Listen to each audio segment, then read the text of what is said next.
Hi, welcome to Skid Steer Solutions and the Scorpion Sidearm. It's shown here with our Sidewinder mower. This is a 36-inch flail mower, but it can be easily removed, and we can put this in a universal adapter on here, which allows us to run any mini skid steer attachment. So what we're going to show you today is the mower working, but we're also going to clip that off and we're going to put on our tiller, and then we also have a rotary broom.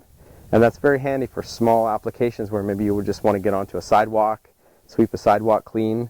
The tiller, if you want to get up against some type of landscaping or something and just till up against it without having a full-size tiller run, it's ideal for that.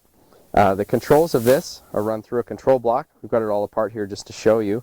We use a remote control to control it. The arm goes up and down and rotates the head. It can be easily run from any machine, 16 gallons or more, and you'll find this at Skid Steer Solutions in the spring of 2013.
You can find the Scorpion Sidearm and other high-quality attachments at skidsteersolutions.com.